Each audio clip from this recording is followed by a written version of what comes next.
She doesn't want to be understood. She wants to be felt.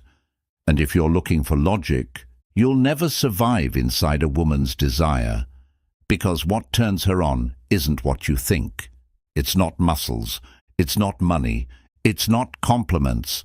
It's tension. It's mystery. It's the man she can't quite read. She won't tell you this. She can't, because her desire isn't spoken. It's triggered by your stillness, by your emotional control, by the silence between your words, where she starts to imagine things you haven't even said yet. These are the rules no one tells you, because most men don't even see them. But once you do, she'll dream about you, she'll crave you, and she won't even know why. 1. Desire begins where certainty ends. The moment she's sure she has you is the moment her desire begins to rot, not her love, not her appreciation, but that raw, electric, heart-racing hunger. It dies in the hands of predictability, because female desire does not thrive in security. It thrives in tension, in mystery, in the unresolved. You want to know why the nice guy finishes last? Because he answers too quickly. He explains too much. He gives her certainty before she's even started to feel anything.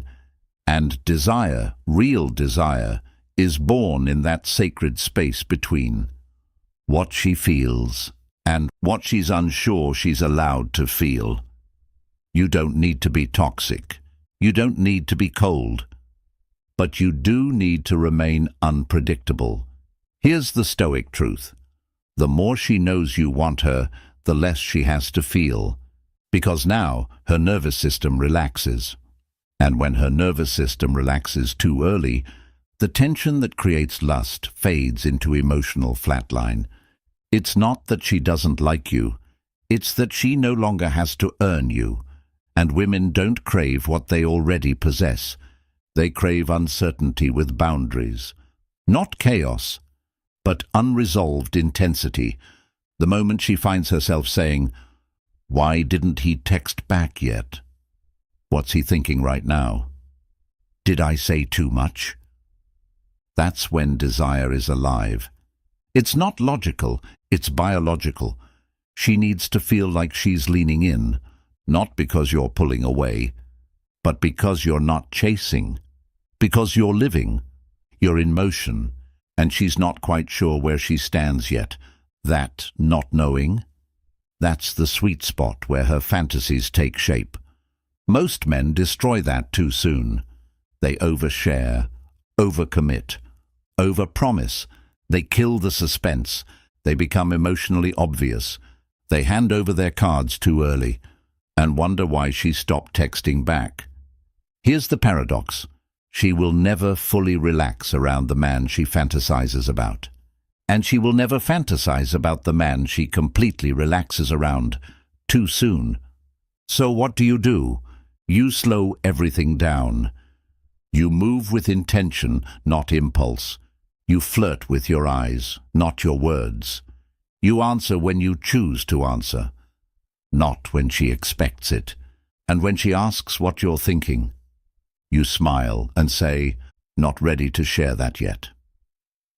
Now her mind fills the silence. Now she's leaning in. Now she's dreaming at night, because you left a gap she needs to fill. That's not game. That's energetic contrast. And the man who gives her contrast, the one who is warm but not desperate, attentive but not available on command, interested but not emotionally exposed too early, that's the man who activates her, because he understands the first rule of female desire. Desire doesn't live in certainty. It lives in suspense. And it begins the moment she's no longer sure she has you. 2. She wants you to lead her somewhere. She's afraid to go. She'll never say it out loud. But the man who makes her feel safest is the one who also makes her feel slightly out of control. Not in a reckless way, in a pulling way, in a directional way, because her body doesn't respond to indecision. Her desire isn't activated by a man who asks for a roadmap.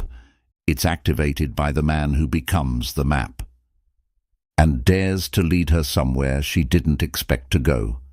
This is the rule no one tells you. Her desire isn't for safety. It's for leadership into emotional danger. She wants to follow, even if she pretends not to, even if her mouth says, "I'm independent." Her nervous system still craves a man who moves first, who walks into the room with certainty, who orders with calm, who makes decisions without double-checking her reaction, who says, "Come here," instead of, "Is this okay?" This doesn't mean force. This doesn't mean control. This means direction. A woman is not turned on by softness alone. She is turned on by structure that leads her into softness, by a man who makes her feel like she can finally let go of the wheel. The way she speaks with her eyes, she's waiting for you to notice. The way she slows her breathing when you're close, she's waiting for you to lean in. The way she stops talking when you touch her hand, she's waiting for you to do what she can't ask for, because her deepest desires live in the unspoken, in the surrender, in being moved into emotion by someone stronger than the stories she's told herself. She wants to be kissed before she realizes she gave permission. She wants to be held in a way that silences her mind.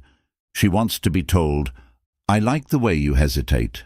It's honest," and feels seen in her fear. Because that fear, that hesitation, that's where her deepest fantasies live. And the only man who unlocks them is the one who walks confidently into them. Most men wait. They ask for signs. They want certainty. They say, "I don't want to make you uncomfortable." And in doing so, they become forgettably safe. But the man who looks at her like he knows what she wants, before she does, the man who leads her energy, not just mirrors it, that's the man who stays in her dreams because he didn't push her. He guided her.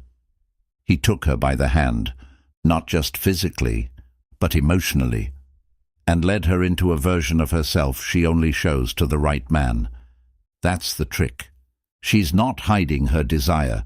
She's protecting it, waiting for a man with enough emotional control to hold it without running from it. And when you become that man, when you stop asking and start directing with calm, grounded energy, she melts, because her body finally recognizes that it can let go, that she doesn't have to lead this moment, that someone else is in command. And it turns her on more than she'll ever admit, because she's been leading her entire life, making decisions, guarding herself, holding it together, and all she wants now is a moment where she can fall apart into your presence, where you lead her somewhere unknown, and she trusts you enough to go. That's not game, that's not manipulation, that's energetic leadership. And it's the second rule of female desire. She doesn't want to stay in control. She wants to trust your direction so much that losing control becomes the fantasy. 3. She wants you to want her, but not too much. Yes, she wants to be desired, but the moment she feels worshipped, her desire begins to evaporate. It's a paradox most men never solve. She needs to feel wanted, but she only craves the man who doesn't want her too much. Why? Because when a man wants her too openly, too eagerly, too often, he shifts out of mystery and into emotional submission. And once that happens, the sexual polarity collapses. Her body isn't wired for devotion at first sight. It's wired for the uncertainty of being near a man who could want her, but hasn't decided yet. The nice guy says, "You're everything I've ever wanted." But the man who drives her crazy, he looks at her and says, You're interesting. I'm still figuring you out. That difference, it changes everything. Because she doesn't want to be a reward for neediness. She wants to be a response to your standards. She wants to be earned, but only when she senses you don't need to win her. That's what turns her on. That's what makes her fantasize. Not about what you'll do for her, but what it'll take to make you choose her. Because your approval, that's currency.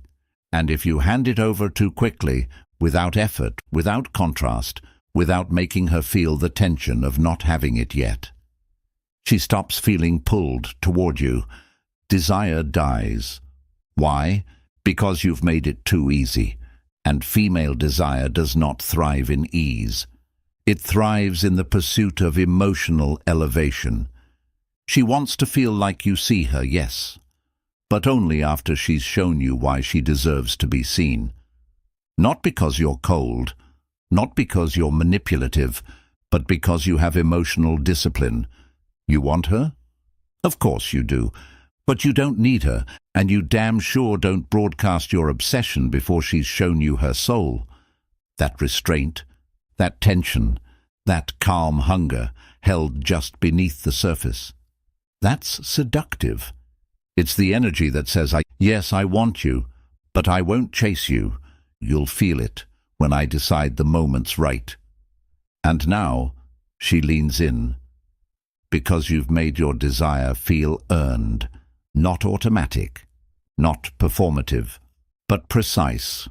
And when she senses that your attraction isn't a default, but a conscious choice you're still holding back, she becomes obsessed with earning it. That's what keeps her up at night. Not the guy who pours his heart out on day one, but the one who looks at her like he could ruin her confidence and still hasn't decided whether he will. It's not about playing hard to get. It's about being hard to move. Stoic men understand this. You don't flood her with attention. You create a drought so that every drop feels sacred. You don't smother her with affection. You give her your eyes, but not your approval, your attention, but not your full emotional submission, not yet. And when you finally give it, when you finally lean in, when you finally say, now you've got me, she melts because she knows how rare that moment was. And now her desire isn't based on what she sees in herself. It's based on what she sees in you. That's the third rule of female desire. She wants to be wanted, but she only desires the man whose want is never guaranteed. If you've ever made her feel something just by being near, comment, "She felt my silence." Like this video if you're finished playing her game and ready to make her play yours.